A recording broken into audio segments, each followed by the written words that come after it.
Non fiction मध्ये साधना जास्त आहे, फिक्शन मध्ये कमी आहे. साधना साप्ताहिकाच्या बाबत जशी स्थिती आहे तसंच प्रकाशनाचं पण. साधना नावाचं प्रकाशन पण साने गुरुजींच्याच काळात सुरू झालं, तेही 77 वर्ष चालू आहे. फक्त साधना प्रकाशनाची बद्दलची स्थिती अशी आहे की साप्ताहिकाचं बाय प्रॉडक्ट असं स्वरूप त्याला जास्त राहील. म्हणजे साप्ताहिकातून आलेल्या लेखमाला किंवा विशेषांक यातूनच साधना प्रकाशनाची 80% जास्त पुस्तकं आलेली. त्याचे काही ऍडव्हान्टेज आहेत, काही डिसएडव्हान्टेज आहेत. तिसरं, आम्ही गेल्या 6 वर्षात म्हणजे 2019च्या मध्यापासून साधना डिजिटल हा उपक्रम हाती घेतला. तो टप्प्याटप्प्याने हाती घेतला. आम्ही हाती घेतला तेव्हा त्याची आम्हाला पुरेशी कल्पना होती असं नाही. सुरुवातीला काही अडचणी होत्या, समस्या होत्या, अडथळे होते, परंतु एक एक पार करत आम्ही गेलो. काही साधना नावाचा एक ट्रस्ट असल्यामुळे काही अनुकूलताही प्राप्त झाल्या. जुना वारसा आहे, 75 वर्षाचा, म्हणून काही अनुकूलता होत्या, परंतु याच कारणामुळे काही प्रतिकूलता पण होत्या. ट्रस्टच्या मालकीचं आहे आणि 75 वर्षांचा वारसा आहे, इतकं जुना आहे. आता या 6 वर्षांच्या अखेरीस मराठीमध्ये डिजिटल क्षेत्रामध्ये सर्वाधिक काम जर कोणत्या प्रकाशनाकडून झालं असेल तर ते निर्विवाद साधनाकडून झालं असं मानलं जातं. याचा अर्थ आम्ही खूप समाधानी आहोत असं नाही म्हणत. याचा खरा अर्थ मराठीमध्ये अन्य प्रकाशन संस्था किंवा नियतकालिके डिजिटलमध्ये खूपच मागे राहिले, खूपच त्यांनी कमी काम केलंय किंवा काहींनी केलंच नाही. त्याला वेगवेगळे कारण असतात. त्यामुळे आपण असं म्हणू की जरी साधना अव्वल स्थानी असेल तरी अन्य बाकीच्या प्रकाशन संस्था पुरेशा पुढे गेलेल्या नाहीत, एवढ्याच अर्थाने अव्वल स्थानी. साधनाला आणखी किती बाकी आहे, आम्ही जे केलं त्यात किती त्रुटी बाकी आहे, आणखी किती करायला वाव होता पण करता आलेलं नाही, याची आम्हाला पूर्ण जाणीव आहे. म्हणून मला अंडरलाईन करायचं आहे ते हे की डिजिटल माध्यमामध्ये गेल्या दशकभरात खूप अनुकूलता निर्माण झाली. साधनेने काही प्रमाणात 10%, 20%, 25% त्याचा लाभ घेतला, 50, 75, 100% नाही घेतला. अन्य प्रकाशन संस्थांनी तो 5% पण घेतला नाही, 2% पण घेतला नाही. एवढा मुद्दा मला फक्त अधोरेखित करायचा. डिजिटल मध्ये आम्ही काय काय केलं तर साधना साप्ताहिकाचे जे सर्व अंक होते, म्हणजे आम्ही सुरू केले त्यावेळी साधनाला 70 वर्ष होऊन गेले होते, 75 जवळ आली. 48 पासूनचे अंक म्हणजे जुने अंक, बाइंड केलेले, जीर्ण झालेला कागद, काही वेळा तुकडे पडले, बांधलेला असल्यामुळे असे उघडले की मला माहिती की तिथं बांधलं जातं, मग ते शिलाई असो किंवा स्टेपल केलेला असो, कुठले काही अक्षरं जातात.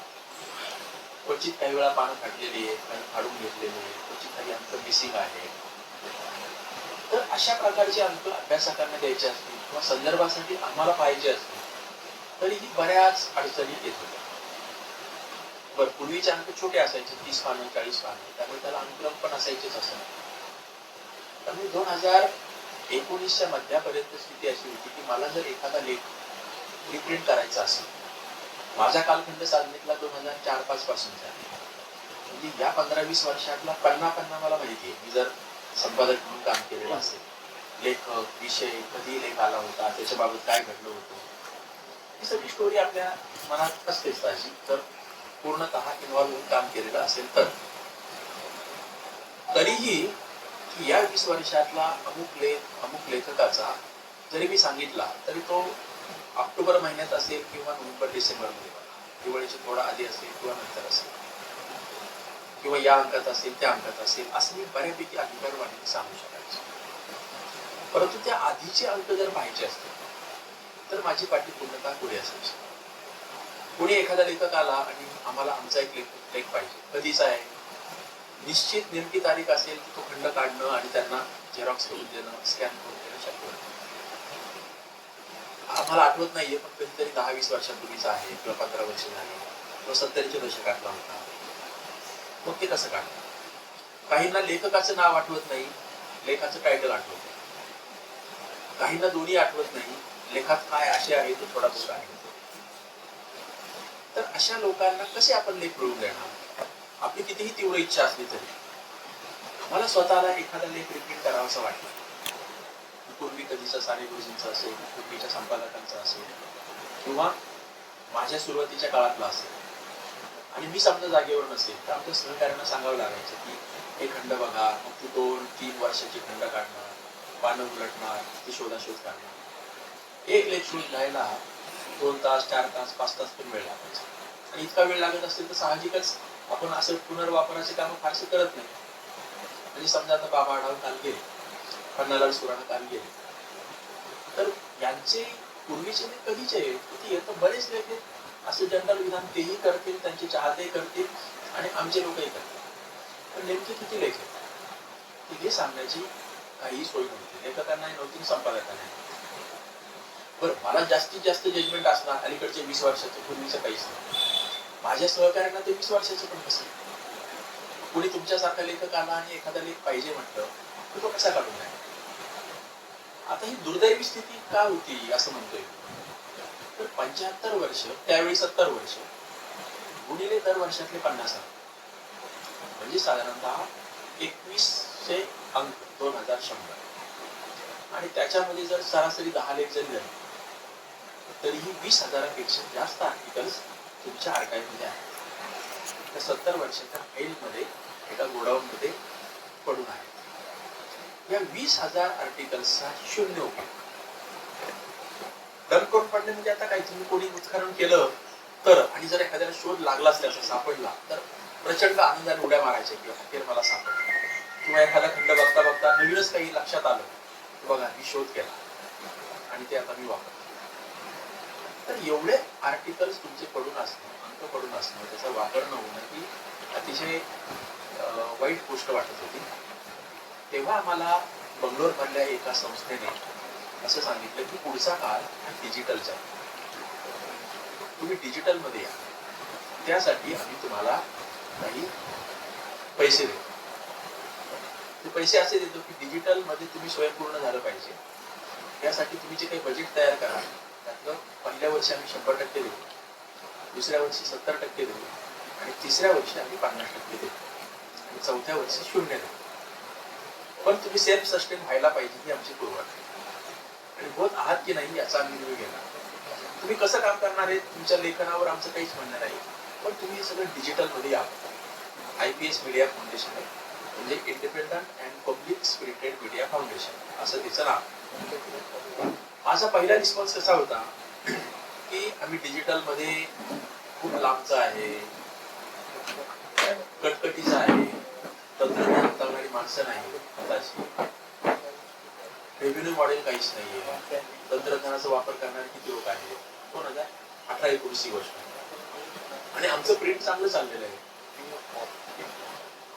प्रिंट मध्ये वर्गणीदार होत आहेत, जाहिराती मिळत आहेत, लोकांना प्रिंटची अजून सवय जास्त आहे. तर ते असं म्हणाले की आता तुम्ही असं बोलताय पण पुढच्या 5-6 वर्षांमध्ये चित्र बदलणार आणि तुम्ही समजता त्यापेक्षा अधिक गतीने ते बदलणार. आणि मग त्यांनीच पाठपुरावा केला म्हणून आम्ही सुरुवात केली. खरं तर ते असं म्हणत होते की तुम्ही ऑडिओ व्हिडिओ नवीन टेक्स्ट कडे या, त्याला आमचा रेजिस्टन्स होता म्हणून ते आर्काइव्हवर आले. ठीक आहे बाबा, आर्काइव्ह तरी करा. मग आम्ही ते आर्काइव्ह करायला घेतलं. ते आर्काइव्ह कसं केलं याबद्दल मी प्रश्न उत्तरात सांगेल वाटल्यास. परंतु 5-5.5 वर्षात ते पूर्ण 2,500च्या पेक्षा जास्त अंक, कारण आता या 5 वर्षातही फरक वाढले.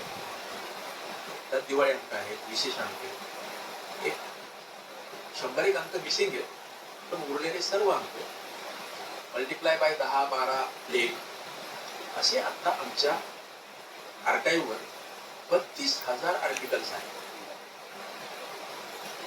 हे कोणीही कॉपी करू शकता, कोणीही सर्च करू शकता, कोणीही शेअर करू शकता, प्रिंटला घेऊ शकता, एडिटेबल आहेत, युनिकोड मध्ये. म्हणजे तुम्ही बघा की एकही लेख 6 वर्षापूर्वी मला वापर करण्यासाठी उपलब्ध नसतं आणि आता 32,000 लेख उपलब्ध असणं केवळ मला नाही, पूर्ण जगभरात कुठेही तुम्हाला ते बघता येईल. आता कुणीही जर एखादा लेखक आला तर तो मला विचारायच्या भानगडीतच पडत नाही, माझ्याकडे येतच नाही, तो आमच्या सहकार्याने विचारतो. जे लोकांना हे माहीत झालंय आर्काइव्ह ते आमच्या सहकार्यांना विचारत नाही, ते सरळ आर्काइव्हवर जातात आणि त्यांना पाहिजे ते लेख डाउनलोड करून घेतात, वापरतात. म्हणजे त्या अर्थाने संपादकाची मोनोपॉली उद्ध्वस्त झाली एक परंतु संपादकाचा ऍडव्हान्टेज पण खूप वाढला.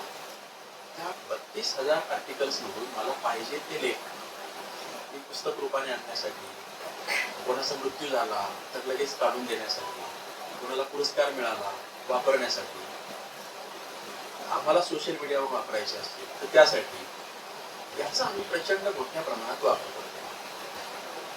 आमचा सहकारी सुदाम जो सुरुवातीपासून या सगळ्या प्रक्रियेत आहे, त्यालाही आपण शेवटी नंतर काही त्याच्या तुमचे काही प्रश्न असतील तर टेक्निकल विशेषतः आणि मजकुराबद्दल ते तुम्ही विचारू शकता. परंतु तो पण ह्या सगळ्या प्रक्रियेचा साक्षीदार आहे. सुरुवातीला आमची वेबसाईट होती 2019 ला, त्याची दरमहा व्हिजिट करणाऱ्या लोकांची संख्या अराउंड 3,000 होती. म्हणजे कमीत कमी एकदा व्हिजिट केला असेल. आता तो आकडा 80 ते 90,000 पर्यंत, म्हणजे 3,000 लोकांनी बघणं आणि 90,000 पर्यंत जाणं. त्यावेळी 3,000 बघणारे म्हणजे काय तर नवीन अंक त्याची PDF फाईल. आता 90,000 पैकी अनेक लोक आर्काइव्हचा वापरतात. हे कसं केलं, त्यासाठी किती वेळ, ऊर्जा, पैसा, श्रम खर्च करावा लागला आणि निश्चितच थोडासा ताण देणारा मुद्दा आहे. अशा प्रकारे एक संस्था पाठीशी नसती तर मी करू शकलो असतो का, हा पण मुद्दा महत्वाचा आहे. परंतु हे घडलेलं आहे, हे मात्र वस्तुस्थिती. म्हणजे आता लेटेस्ट एक्झाम्पल, पन्नालाल सुराणा आणि बाबा आढाव ही दोन माणसं गेली. या दोघांचं लेखन साधनेत सर्वात जास्त होतं, हे सगळ्यांनाच माहित असेल, सगळ्यांनाच मान्य होतं. पण नेमकं किती, त्याचं उत्तर कोणाकडेच नव्हतं. मी पन्नालाल गेल्यावर त्याच दिवशी रात्रीच्या वेळी साधनामध्ये सर्च टाकला पन्नालाल या नावावर, तर असं लक्षात आलं की 230च्या आसपास यांचे लेख आहेत. त्याच्यात विभाग पण आहे की प्रासंगिक लिहिलेले, काय ऑटोबायोग्राफिकल लिहिलेले, चळवळी आंदोलनावर लिहिलेले. 230च्या 230 लेख तुम्ही कॉपी करू शकता, फॉरवर्ड करू शकता. मग पहिला लेख कधी आहे, तर असं लक्षात आलं की पहिला लेख 1953 साधना 48 ला सुरू झाला. ते पन्नालाल नाही माहित नव्हता की आपण 53 साली लेख किंवा विसरून गेले असते. मग मी त्यांना एक श्रद्धांजलीपरची नोट सोशल मीडियावरून फॉरवर्ड केली. तर त्यामध्ये म्हटलं की पन्नालालांचा पहिला लेख साधनेमध्ये 1953 आहे. त्यावेळी त्यांचं वय होतं 20 वर्ष. 1933 त्यांचा जन्म आणि त्या 1953च्या वयाच्या विषयीतल्या त्यांच्या लेखाची परिपक्वता इतकी जास्त आहे, भाषेतली आणि मांडणीतली, की हा माणूस अकाली प्रौढ होता असंच आपल्याला म्हणावं. तर तेव्हापासून वय वर्ष 20 ते वय वर्ष 93 या 73 वर्षामध्ये त्यांनी 250च्या आसपास लेख लिहिले. त्यांच्यावर लिहिले गेलेले आणखीच वेगळे, ते 230. त्या नोटमध्ये टाकलं तर मुख्य किती होणार. एवढंच नाही तर मी त्यांचा पहिला लेख 1953चा आणि शेवटची त्यांच्यावरचा एक लिहिला गेलेला हरिनरकेंचा लेख अलीकडच्या 2-3 वर्षांना, दोन्ही लेखांचे लिंक पण दिले आणि उरलेलं पाहायचं असेल तर आज जाऊन बघा, मी आता तुमच्यावर परिणाम देत. त्यानंतर 8 दिवसांनी बाबा आढावांचं निधन झालं. बाबांनी पण साधनेमध्ये लिहिलंय. नुसता सर्च टाकला तर 115 लेख सापडले आणि त्यांचा पहिला लेख 1957चा, त्यावेळी ते वय वर्ष 25-26 होते. आणि मग शेवटचा लेख अलीकडचा, तेही मी त्या नोटमध्ये टाकलं आणि ज्यांना हवा आहे त्यांनी त्याच्यावर जावं. एक काळा स्वातंत्र्य दिन नावाचा साधनेमध्ये खूप गाजलेला लेख होता, राजा ढालेंनी लिहिलेला आणि आणीबाणीच्या थोडासा आधी लिहिलेला, परंतु देशाला स्वातंत्र्य मिळाले तेव्हा लिहिलेला. आणि त्या काळा स्वातंत्र्य दिनाबद्दल सगळ्यांनाच माहिती आहे की अरे तो खूप गाजलेला लेख होता, त्याच्यावरून साधनेला हल्ला झाला, साधनेवर अभिव्यक्ती स्वातंत्र्यासाठी साधना लढली. 5 वाक्याच्या पलीकडे काही जात नाही. तो लेख कोणीच वाचलेला नाही. तो लेख ज्या अंकात होता तो अंकही कोणी पाहिलेला नव्हता. जे कोणी होते पूर्वीचे ते काळाच्या पडद्याआड गेले. आता विचार करा की 1972च्या 15 ऑगस्टचा तो अंक होता. आमचं आर्काइव्ह झालं तेव्हा मला पण तो लेख सगळा नीट पाहता आला, समजून घेता आला, सापडला. आणि मग असं लक्षात आलं की तो लेख आणि तो अंक आणि त्याच्यावर झालेला वाद संवाद हा 200 पानांचा आहे. अंक 100 पानांचा. त्यात संपादकाने दिलेले राजीनामे, विश्वस्तांनी मागितलेली माफी, साधनेवर आलेला मोर्चा, साधना जला दो, मग हमारी साधना नहीं जलेगी म्हणणारा दुसरा मोर्चा, मग अगदी वेगवेगळ्या क्षेत्रातल्या दादा लोकांचे ह्या बाजूने त्या बाजूने पत्रव्यवहार हे 1973 पासून तर 2017 पर्यंत 17 जवळपास 22 पर्यंत पूर्ण अंधारात होतं. कोणालाही काही माहित नव्हतं. ते सगळं उत्खनन केलं आणि त्याचं एक छान पुस्तक आम्ही पब्लिश केलं आणि मग ते काळा स्वातंत्र्य दिन, त्यावेळच्या घटना घडामोडी याबद्दल ज्या काही लोकांच्या उलटसुलट धारणा होत्या, भूमिका होत्या, त्याला नीट ऍक्युरेट अँगल आला. काही लोक नको त्या बढाया मारत होते, काही बॅकफुटवर जात होते.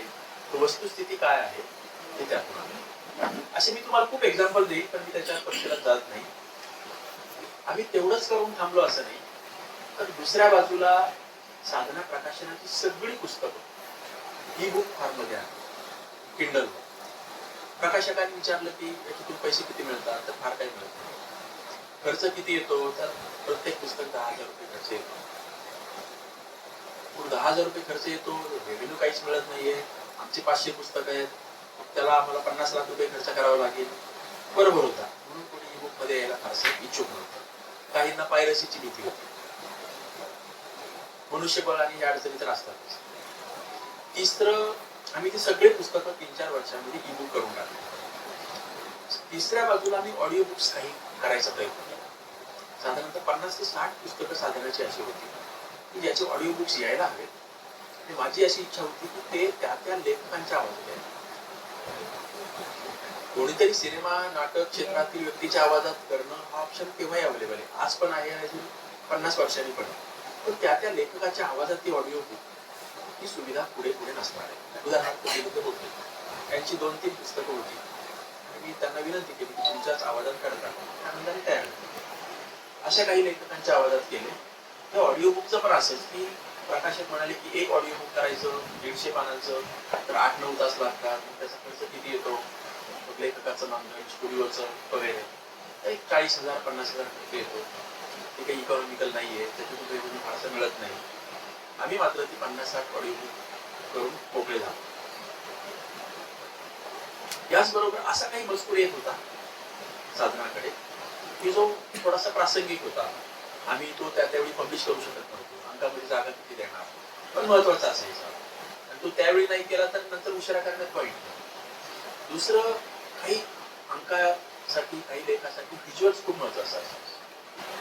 की जास्त फोटो आहे, तुम्ही अंकात 1-2च फोटो वापरता, ते ब्लॅक अँड व्हाईट, खूप जास्त फोटो वापरता येते. एवढंच नाही तर त्या लेखाला असे काहीतरी लिंक आहेत, कधी गाण्याच्या असतील, कधी एखाद्याच्या मुलाखतीच्या असतील, त्या लेख द्यायची वाव नाही. तर हे आपल्याला डिजिटल मध्ये करता येईल. विशेषतः सिनेमा, नाटक या क्षेत्रातला एखादा चांगला लेख आला तर त्या व्यक्तीच्या पूर्वीच्या मुलाखती असतील, नाटकं असतील, ट्रेलर असतील, ते तुम्हाला जोडता येतं.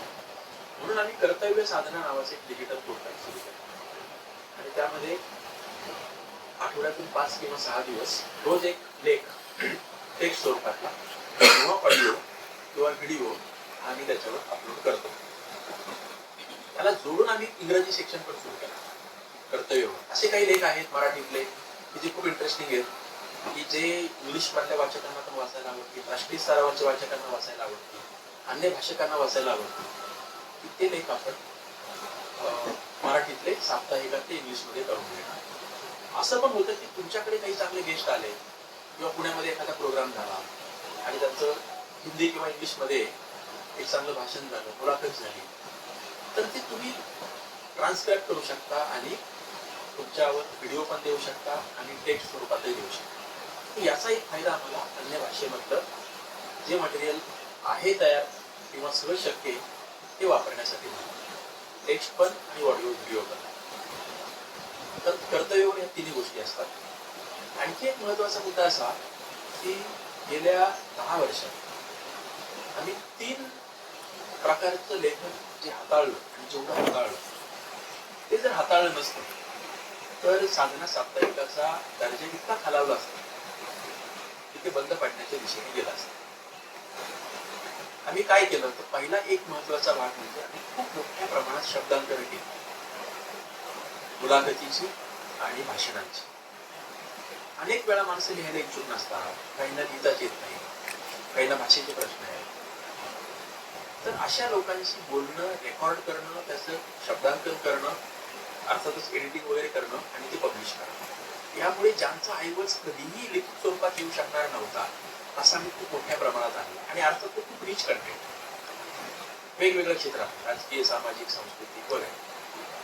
दुसरं, आणि काही लोकांना सलग बोलता येत नाही, भाषण नाही करता येणार किंवा लेखासाठी डिक्टेशन नाही देता येणार, ते मुलाखती छान बोलू शकतात. अशा लोकांच्या मी मुलाखती त्याची शब्दांत. आणि तिसरं, अनुवाद वेगवेगळ्या लेखकांचे, प्रामुख्याने इंग्लिश, काही वेळा हिंदीमधूनही आम्ही मराठीमध्ये अनुवाद.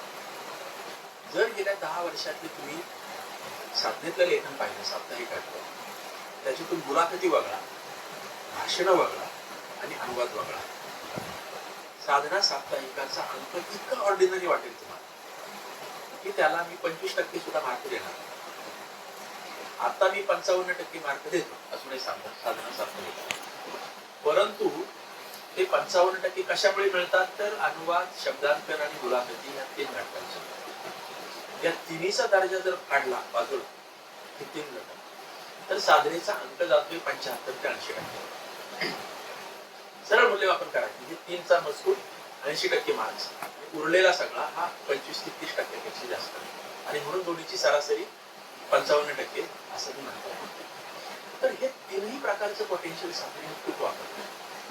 दुर्दैवाने हे आम्ही सातत्याने सांगत आलो, लिहित आलो, दाखवत आलो, परंतु मराठीमधल्या ना अन्य कुठल्या नियतकालिकांनी, ना दैनिकांनी, ना प्रकाशकांनी या तिन्हीचा पुरेसा वापर केला. प्रकाशकांनी अनुवाद केले खूप मोठ्या प्रमाणात, पण शब्दांकन करून पुस्तकं फार आणली किंवा मुलाखतीच्या आणलीत असं दिसत. याचं एक मुख्य कारण त्याला द्यावा लागणारा वेळ आणि करावा लागणारा खर्च. खरं तर ही सगळी अशी माध्यमं आहेत की यापूर्वी त्याला काही खर्च किती करावा, किती वेळ लागतो याचा कोणीच अंदाजही दिलेला नव्हता. हे सगळं ऍक्च्युअली हे आम्ही डेव्हलप केलं की शब्दांकनाला किती पैसे द्यावे. साधनेच्या पूर्वी मराठीमध्ये काही बोल नव्हतं. अजूनही तो खूप आलाय असं नाही, पण बेंचमार्क लोक आता मराठीमधले सगळे साधना किती देते एवढे, त्यापेक्षा कमी का जास्त अशा निकषावर आता शब्दांकनासाठी देतात. मुलाखतीच्या बाबत असंच, मुलाखत घेणं असो किंवा घेतलेली मुलाखत शब्दांकन करणं असो, त्याची आम्ही जी काही रेंज ठरवलेली आहे त्याच्याच आसपास लोक ठरतात. आणि सांगायला मला आणखी एक आनंद वाटतो की अनुवादासाठी साधनेने जे काही मार्केटमध्ये दर होते ते दर जवळपास 1.25 किंवा 1.5 पट जास्त दिलेले आहेत. त्यामुळे मराठीमध्ये जर कोणी म्हणालं की नाही आता अनुवादाला पूर्वीच्या तुलनेत जास्त पैसे खर्च करावे लागतात, तर त्याचा श्रेय किंवा अपश्रेय हे काही प्रमाणात साधनेकडे येईल. आणि अनुवादाला अधिक प्रतिष्ठा बहाल करणं आणि इतक्या महत्वाच्या कामासाठी अधिक पैसे द्यायला पाहिजे अशा प्रकारची धारणा बळकट करण्याचा प्रयत्न आमच्या स्तरावर केलेला आहे. या तीनही घटकांच्यासाठी आता पूर्वी कधी नव्हे इतकी अनुकूलता आहे. आम्हाला मागच्या 5 वर्षात होती त्यापेक्षा इथून पुढच्या 5 वर्षात ती जास्त. उदाहरणार्थ, आता शब्दांकन करायचं असेल, पूर्वी प्रत्येक शब्द वाक्य ऐकून शब्दांकन करावं लागायचं. आतापर्यंत वर्षभरापर्यंत. आता ऑडिओ टू टेक्स्ट, तुम्ही ऑडिओ लावा, त्याचं टेक्स्ट जेवढ्या वेळेचा ऑडिओ आहे तेवढ्याच वेळेमध्ये ते टेक्स्ट रूपांतर. पुढचं काम आहे की ते सगळं तुम्हाला जे काय असेल तो वगळणं असेल, रिपीट झालेले वाक्य वगळणं असेल, कन्स्ट्रक्शन करणं, म्हणजे संपादन असं म्हणतो, कॉपी एडिटिंग ते करणं. पण आमचाच अंदाज, आणि ते पण त्याची पण दर आणि रेंज जी आहे ती मी आता या 6 महिन्यामध्ये ठरवली. की आम्ही 1 तासाचं ऑडिओ रेकॉर्डिंग शब्दांकन करायचं असेल तर 5,000 रुपये असं जर ठरवलं. आणि त्याचं कारण काय आहे, तर एका माणसाला एक ऑडिओचं शब्दांकन करणं, प्रूफिंग करणं, पक्का फायनल ड्राफ्ट करणं, कंपोज करून जो काही वेळ लागतो त्यानुसार 5,000 रुपये वर. आता ऑडिओ टू टेक्स्ट जर मशीनने करून दिलं आणि ते त्या माणसाला आता कॉपी एडिटिंग करायचं असेल, त्याला एकदा ऐकावंच लागेल ते शब्द नीट टाईप झालेले नसतील तर असं लक्षात येतं की साधारणतः 30% वेळ कमी होतो. म्हणजे 1 तासाचं ऑडिओ करायला मला जर 15 तास 16 तास वेळ लागत असेल तर आता तू 10 तास वेळ लागतो. म्हणजे 30% वेळ त्या शब्दांकन करणाऱ्याचा पण वाचतो आणि 30% खर्च पण वाचतो. म्हणजे आम्ही 5,000 रुपये पूर्वी शब्दांकनाला द्यायचो, तर आता 3,500 रुपयांमध्ये ते शब्दांकन 1 तासाचं होतं. दुसरं, कंपोज करणं हा प्रकार, मॅन्युअली कंपोज करणं, टाईप करणं, तुम्ही पण करत असाल, ते आम्ही 2020 पासून थांबवले. आमच्याकडे काही टाईप होत नाही. म्हणजे टाईप झालेल्या मजकुरासाठीच्या दुरुस्त्या काय असतील तेवढ्या होतात, पण हस्तलिखित पानं ही आता खूपच कमी झाली. पण हस्तलिखित पानं एक कोणी टाईप केली जायची, पण पूर्वीचं जुनं पुस्तक आहे किंवा कोणाकडे तरी फाईल आली वेगळ्या फॉन्टमध्ये, ते सगळं OCR टेक्निकने स्कॅन करणं आणि कन्वर्ट करून घेणं आणि प्रूफिंग करणं, त्याचा वापर खूप मोठ्या प्रमाणात केला. साधनेचे जे आर्काईव्ह तयार झाले ते काही प्रत्येक पान टाईप केलं असतं तर शक्यच नव्हतं. आर्काईव्हला सुद्धा आम्हाला पहिल्यांदा स्कॅन करा, मग कन्वर्ट करा, एडिटेबल फॉर्ममध्ये आणा, मग प्रूफ तपासा आणि मग वेबसाईटवर टाका, असं ते करावं लागलं. तर त्या तंत्रज्ञानामध्ये आता आणखी खूपच सुधारणा झाली. पूर्वी जे एरर निघायच्या त्या आणि आता तर खूपच कमी झाला. तिसरं, आता जो काही टेक्स्ट आहे तो तुम्हाला इंग्लिशमध्ये किंवा अन्य भाषांच्या मध्ये कन्वर्ट होतं. हे बऱ्यापैकी चांगलं व्हायला लागलं, निर्दोष नाही म्हणते. 5 वर्षापूर्वी मी माझेच लेख जेव्हा ट्रान्सलेट केले मशीन टूल्सने, तर 50% पण त्याचं झालं नव्हतं. आता मी बघितले तर 90% आलं. 90% म्हणजे काही खूप मोठं नाहीये. आपल्याला 99.99 इतका अचूक दर्जा पाहिजे. म्हणजे 9.9 काम करायला अजून वाव आहे. परंतु ज्या अनुवादकाला त्या प्रकारचं काम करायला पूर्वी X वेळ लागत असेल, तो आता 50% पेक्षा कमी आहे. ही एक चांगली गोष्ट आहे. त्यातही काही वेगळ्या अडचणी आहेत. इन्फॉर्मेटिव्ह मजकूर असेल तर जास्त अचूक ट्रान्सलेशन होतं, विश्लेषण असेल तर कमी होतं. ते सर्जनशील लेखन, कविता असेल, विनोदी लेखन, त्याच्या मार्गात अडथळे, मुद्दा आपण याच्याकडे टूल म्हणून बघितलं पाहिजे. मी स्वतः अचूकतेचा, परफेक्शनचा, ओरिजिनॅलिटीचा, कमालीचा आग्रह धरणारा माणूस आहे. त्यामुळे याच्याकडे सुरुवातीच्या काळात कोणीही लोक असे तुच्छतेने बघतात, तसं काही प्रमाणात मी पण बघत होतो. हे ओरिजिनल आपल्या आपल्याच पद्धतीने शब्दांकन केलं पाहिजे. परंतु टूल म्हणून त्याचा वापर केला तर वेळ, ऊर्जा, श्रम आणि पैसा चारीमध्ये बचत होते आणि अधिक चांगलं काम आपल्याला करता येतं. हे त्याच्यातून सिद्ध झालं. आता हे 3-4 प्रकार जे बोललो मी, आर्काईव्ह, कर्तव्य, ई बुक्स, ऑडिओ बुक्स, तर हे सगळ्या प्रक्रियेत आम्हाला त्यांनी पहिल्यांदा दिले 100% खर्च, नंतर 70-50%, आणि गेल्या 2 वर्षात मात्र आम्हाला असलेला आमचा जो काही सेव्हिंगचा पैसा असेल किंवा रिझर्व्ह फंड असेल तो वापरावा. दुसऱ्या बाजूला काही लोकांनी डोनेशन दिले, त्यातून वापरावा. कारण तुम्ही डॉलर एवढा मोठा निर्माण केलाय की आहे ते चालवायचं असेल तरी त्याला येणारा खर्च बराच जास्त होता आणि रेग्युलरली त्याच्यातून थेट मिळत नाही असं दिसतं. खरं तर त्याच्याकडे आपण इथं मी पेरणी केली आणि तिथूनच लगेच उगवणार असा विचार केला तर ते फार प्रोडक्टिव्ह नाही. पण मी जे काही पेरणी केलेली आहे त्याचं किती ठिकाणी कशा प्रकारे उत्पादन निघतं आहे हा विचार जर नीट समजून घेतला तर हे खूपच प्रॉफिटेबल आहे असं आपल्याला लक्षात येतं. शेवटचा मुद्दा मी फक्त त्या संदर्भात सांगतो. अगदी अलीकडे ऑक्सफर्ड युनिव्हर्सिटी प्रेसने 6 महिन्यापूर्वी त्यांच्या एका एजंटने आम्हाला फोन केला की तुमच्याकडे जो डेटा आहे साप्ताहिकाचा आणि प्रकाशनाचा तो ऑक्सफर्ड युनिव्हर्सिटी प्रेसला त्यांच्या AI लर्निंगसाठी विकत हवा. तर पुढचं त्याचं म्हणणं असं की हा डेटा आम्हाला त्याच्यात कव्हर नको पुस्तकांची किंवा अंकांची, आम्हाला त्यात फोटोग्राफ्स नको, फक्त मजकूर हवा आहे विशिष्ट थीम मध्ये बांधलं. पुस्तक एका थीम मध्ये असतं तसं तुमचे अंक पण विशेष अंक असतील किंवा लेखमाला असतील असा डेटा आम्हाला हवा आहे. पुढचं त्याचं म्हणणं की हा नॉन कमर्शियल असेल. ऑक्सफर्ड युनिव्हर्सिटी प्रेस हा फक्त आणि फक्त AI लर्निंग साठी वापरणार आहे. तो कुठेही डिस्प्लेला ठेवणार नाही, त्याची इनबुक करणार नाही, कोणाला वापरायला देणार नाही, ओनली फॉर AI लर्निंग. आणि हे ॲग्रीमेंट असणार आहे असं. तुम्हाला माहिती आहे की कॉपीराईटचे ॲग्रीमेंट आंतरराष्ट्रीय स्तरावरचे वगैरे तसे खूप कडक असतात. जर त्याचं कोणी व्हायोलेशन केलं तर द्यावी लागणारी नुकसान भरपाई ही प्रचंड असते आंतरराष्ट्रीय कोर्टात. त्यामुळे AI लर्निंग साठीच ते वापरतात. जर त्यांना अन्य काही वापर करायचा असेल तर ते तुमच्याशी वेगळा करार करतील. दुसरं ते म्हणाले की हे नॉन एक्सक्लुझिव्ह असेल. म्हणजे तुम्ही ऑक्सफर्ड युनिव्हर्सिटी प्रेसला दिलं म्हणजे तुमच्यावर काही बंधन नाही, तुम्ही तुमचं चालू ठेवा. छापा, ई बुक्स करा, इतर दुसरं कोणाला AI लर्निंगला द्या. म्हणजे तुमच्या दृष्टीने हे नॉन एक्सक्लुझिव्ह आणि त्यांच्या दृष्टीने हे नॉन कमर्शियल. तर मी म्हणालो की चांगली गोष्ट आहे, आपण करूया. आमच्या काही आतले आमचे ट्रस्टी वगैरे आहेत, त्यांच्याशी बोललो. त्यातले एक ट्रस्टी हे तंत्रज्ञानाच्या क्षेत्रात खूपच मोठं नाव आहे, विवेक सावंत म्हणून. त्यांच्याशी बोललो. ते मला म्हणाले की हे लोक विकत मागतायत ही फारच चांगली गोष्ट आहे. त्यांनी फुकट जरी मागितला ना तरी आपण पटकन आणि लवकर देऊ. त्यांनी सुपर कम्प्युटर बनवला विजय भटकर वगैरे यांच्या टीमने.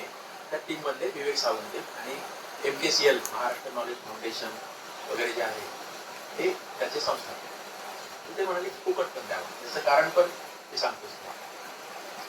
आणि ती विकत देत आहे तर फारच चांगली गोष्ट आहे. तर किती विकत देत आहे? तर ते म्हणाले 50,000 शब्दांची एक फाईल, म्हणजे साधारणतः पावणे 200 ते 200 पानांची एक फाईल. त्याच्यासाठी आम्ही तुम्हाला $115 देऊ, म्हणजे अराउंड 10,000 रुपीज.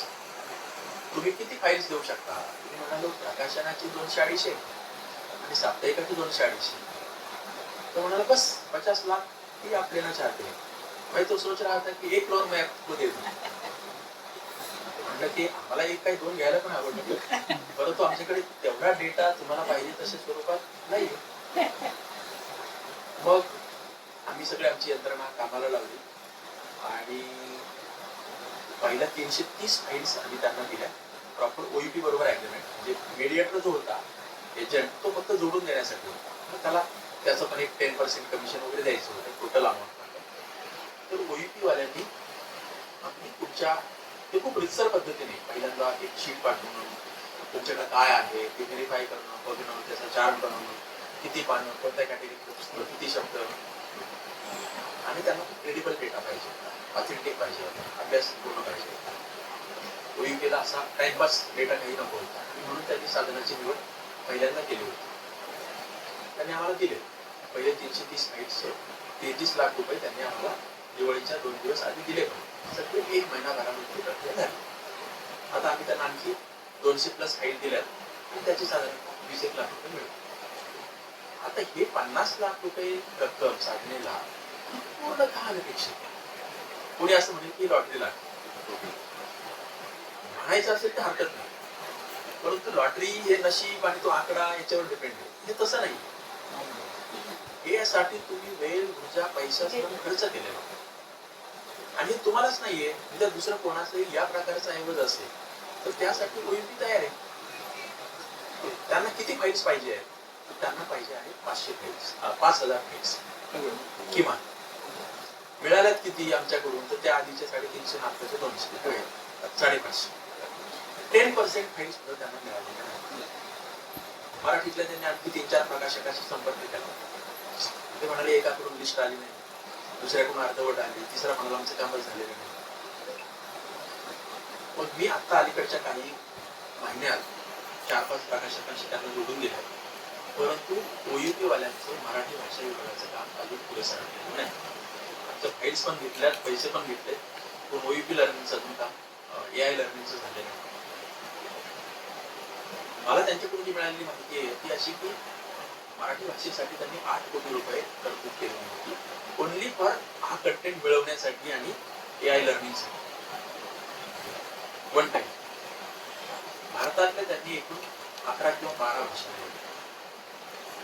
12 भाषेला सरासरी तुम्ही 8 कोटी जरी धरले तरी तुम्ही समजून चाला की 100 कोटीच्या आसपास एवढी गुंतवणूक ही OEPने त्याच्यामध्ये कार्यक्षम ठेवलेला आहे.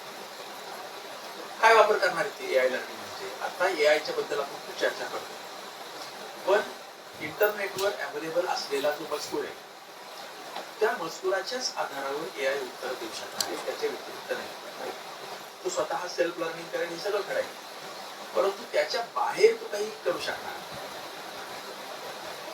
आता मुद्दा असा आहे की AI मध्ये जो काही अवेलेबल मजकूर आहे जागतिक पातळीवरचा तो प्रामुख्याने इंग्लिश मध्ये, कारण डिजिटल मध्ये पण इंग्लिश मधलं पण काही सगळं डिजिटल मध्ये आलंय असं नाही, विशेषतः जुन, पण खूप मोठ्या प्रमाणात अन्य प्रादेशिक भाषांच्या तुलनेत. त्यांना समजा मराठीतलं एखादे काय तुमचे दामोदर मावजो आहे किंवा काय विसर खांडेकर आहे किंवा ती काय महिनाबाई चौधरी, अशा स्थानिक पातळीवरच्या लेखकांना जर AIला प्रश्न विचारला तर काय उत्तर येईल? फार वरवरचे कुजबी, काय येईल दुसरी, तर यांचा जो कंटेंट आहे मूळ त्यांच्या भाषेतला हा त्यांच्या भाषेतही डिजिटल मध्ये आलेला आहे. इंग्लिश मध्ये ट्रान्सलेट होऊन जाणं तर अजूनच लांब आहे. त्यामुळे एआय तेव्हाच परिणामकारक होईल आणि ऑक्सफर्ड युनिव्हर्सिटी प्रेसला एखादा त्यांचा पीएचडीचा विद्यार्थी हाच विचार करेल ना की मला काहीतरी अन्य एखाद्या प्रादेशिक भाषेतलं काहीतरी अभ्यास संशोधन करायचं. हे झालं प्रादेशिक भाषेतून किती ऐवज जागतिक पातळीवर जाऊ शकतो. जगातल्या किती भाषा आणि किती नियतकालिक, किती पुस्तकं, किती लेखन, साहित्य, कन्सेप्ट, ही किती काळ चाललेली तुम्ही कल्पना करा. दुसरं, शेक्सपियर हा समजा जगातल्या सर्व भाषांच्या मध्ये गेलेला आहे, इंग्लिशमध्ये. परंतु शेक्सपियरच्या संदर्भात एआय जे काही उत्तरं देतो ते इंग्लिशमध्ये जे पब्लिश झालंय आणि डिजिटलमध्ये उपलब्ध आहेत त्या आधारित देतो. शेक्सपियरवर कोकणीमध्ये पण काहीतरी येऊन गेला असेल, मराठीत आला असेल, तमिळ, कन्नड, तेलुगू. या प्रादेशिक स्तरावरच्या लोकांनी शेक्सपियरची नाटकं किंवा कविता कशा प्रकारे घेतल्या याच्याबद्दल काहीच डेटाच अवेलेबल नसेल तर ते देणार नाही. त्यामुळे त्यांची व्हॅल्यू ऍडिशन शेक्सपियर बद्दलची कधी होईल आता की आता कोणी जर म्हणाला की शेक्सपियरच्या नाटकावरती इंग्लिशमध्ये प्रबंध लिहितो तर ते कदाचित त्याला मान्यताच मिळणार नाही. तुझ्याकडे काय नवीन सांगायचं. पण तो जर म्हणाला की भारतातल्या 8 प्रादेशिक भाषांच्या मध्ये शेक्सपियरवर काय आलं याचा मी अभ्यास संशोधन करतो तर डोळे झाकून त्याला मान्यता दिली जाईल. ओके ठीक आहे, बघूया काय झालं. तर हे एआय लर्निंगचं असं काम चालू आहे. सगळ्या प्रादेशिक भाषांच्या बाबतची ही जी स्थिती आहे त्याला अनेक वेगवेगळे घटक कारणीभूत आहेत. पण त्याच्यातलं अर्थकारण हा एक घटक आहे. सरकार दरबारी भाषाचे जे विभाग असतात ते फार समाधानकारकपणे काम करत नाही.